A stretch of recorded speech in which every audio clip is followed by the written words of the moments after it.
The Beginning After the End. Volume 8. Capítulo 261. Expurgo. Ugh, o que é isso? O que aconteceu?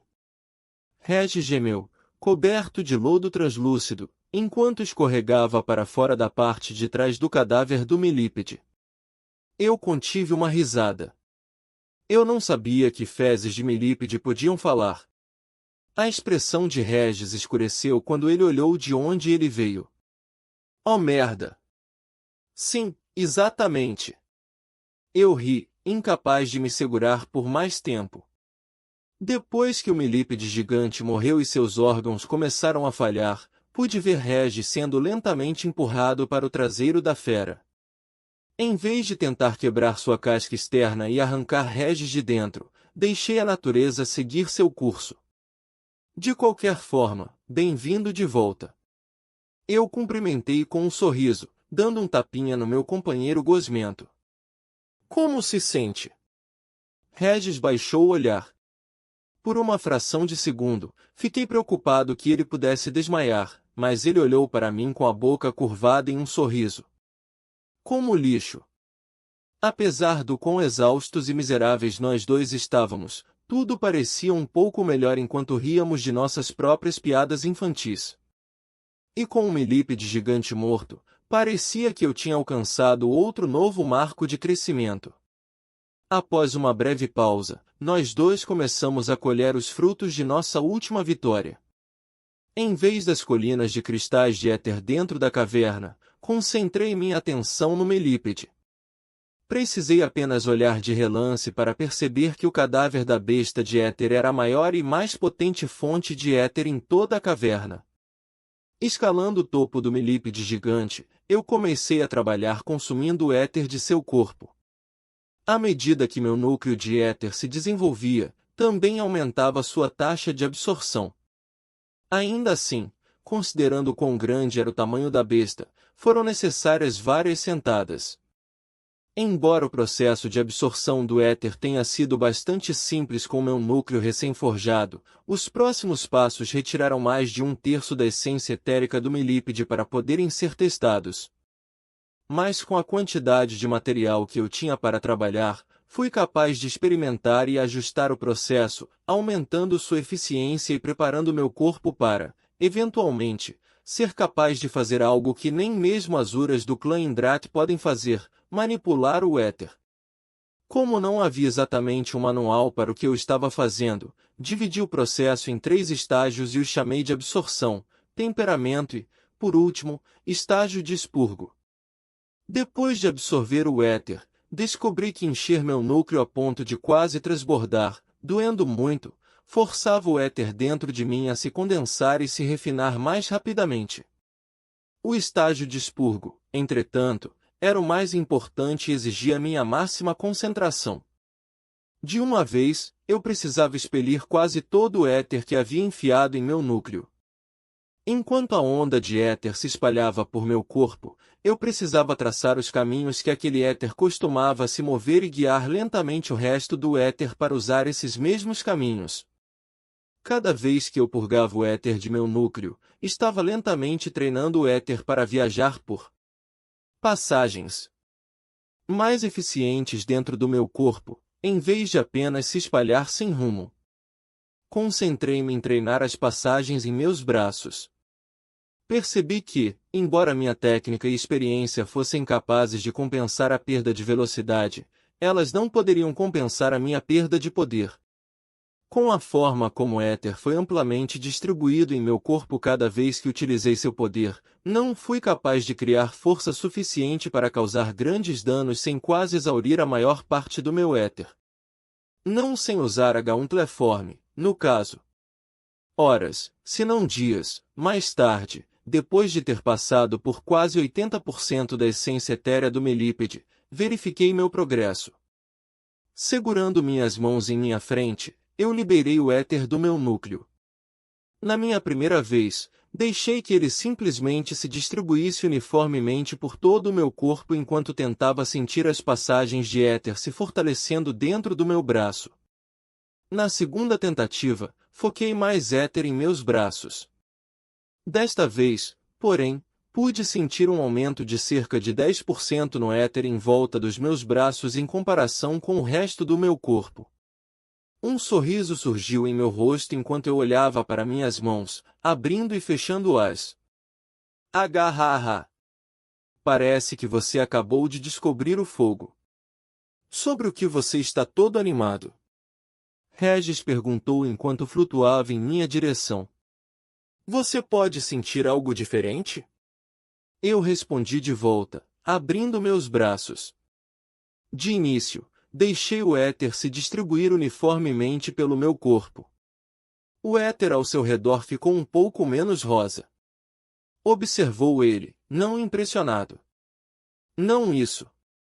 Sorri enquanto coalescia mais éter em meus braços. Isso. Os olhos brancos de Regis se arregalaram. Você pode controlar o éter agora. A tênue mortalha de éter ao meu redor se dissipou enquanto eu relaxava. Não completamente, mas é um grande passo em diante. Parece que comer todo esse esterco de milípide valeu a pena. Disse Regis com uma risadinha. Eu estava consumindo o éter do corpo do milípide, não suas fezes. Comecei. Não ainda, pelo menos. Bem, eu tenho algumas boas notícias sobre isso. Disse Regis misteriosamente. Eu levantei uma sobrancelha. Oh? O que seria? Regis badalou. Eu vou te dizer depois que eu tiver minha cota de 20% do éter do milípide gigante. Certo. Eu guardei cerca de 1/4 da essência etérica para você de qualquer forma. Eu respondi antes de sorrir. Por ser comido e expulso do reto da fera gigante, seu mestre concede a você um aumento de 5%. Este aqui é indigno. Regis exclamou exageradamente. Depois de usar completamente a última essência etérica do milípide, reduzindo seu cadáver a uma cor cinza nebulosa, Regis foi capaz de resistir facilmente a H1 cleforme 3 vezes sem se machucar. Eu esperava mais, mas Regis estava satisfeito com seu crescimento, especialmente o crescimento de seus chifres. Por que você se preocupa tanto com o tamanho dos seus chifres? Perguntei. Por que os machos humanos se importam tanto com o tamanho de suas genitais? Ele brincou de volta. Fiquei olhando para baixo, em seguida, olhei de volta para Regis. Desculpe por perguntar. Seguindo Regis dentro da enorme caverna que era quase o comprimento de um quarteirão, ele me levou por uma colina particularmente grande de cristais de éter. Depois que alcançamos o pico, a colina mergulhou para formar uma cratera onde uma pilha particularmente vibrante de cristais de éter estava reunida em torno de 4 grandes esferas, todas variando em diferentes tons de roxo leitoso. Não me diga que são. Sim. Regis terminou. Eu não sei como, mas aquele milípide gigante teve alguns bebês. Mas isso não é o que importa. Ele continuou, flutuando dentro da cratera. Olhe para os cristais que cercam os ovos.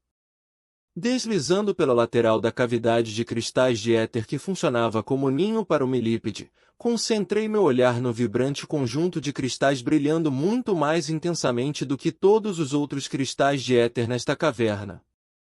Apertando os olhos ao me aproximar, vi o que havia dentro dos cristais. Minha teoria inicial estava correta quando vi o que estava acontecendo com a rocha que o milípide engoliu ao lado daqueles macacos de 2 caudas.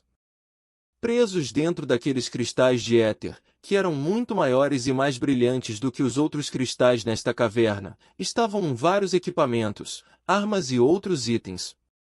Pela maneira como as armaduras e roupas foram posicionadas dentro dos cristais do tamanho de um homem, ficou evidente para mim que antes havia pessoas vivas dentro de cada um deles. Assim como eu vi o macaco ser consumido e sua própria vida ser sugada do corpo, essas pessoas provavelmente tiveram o mesmo destino depois de serem engolidas inteiras pelo milípide deixando para trás apenas seus pertences. Era uma maneira cruel de morrer, mas, neste momento, não pude evitar de ser dominado pela ganância. Eu olhei para baixo, examinando as tiras rasgadas de tecido e couro que eu estava usando como roupas, e então voltei para as várias armaduras e equipamentos brilhando dentro dos cristais. Olhe para seus olhos, todo brilhando. Brincou Regis antes de examinar os cristais de éter ele mesmo. Sorte nossa, parece que a mamãe inseto se banqueteava com alguns magos. Tem algum respeito pelos mortos. Eu repreendi. Todo o meu respeito desapareceu no momento que saí do ânus daquele inseto. Riu Regis. Eu estava ansioso para colocar minhas mãos em alguns dos equipamentos presos nos cristais de éter, mas havia algo mais importante que eu precisava cuidar primeiro. Usando o Gauntleform, Regis e eu destruímos todos, exceto o último ovo de milípede antes de absorver a essência etérica deles. Por que você está deixando um vivo? Perguntou Regis. Há um ecossistema muito delicado neste andar. Não quero destruir isso completamente. Eu respondi, passando para o primeiro grande cristal. Demorou várias horas para absorver éter suficiente dos cristais, a fim de rompê-los, mas a ideia de ter algo mais para vestir além do que eu havia rasgado e amarrado me fez continuar. Infelizmente, apesar dos cristais de tamanho humano contendo equipamentos serem mais de uma dúzia, a maioria deles não eram utilizáveis na hora em que rompia a concha cristalina nas quais foram armazenados.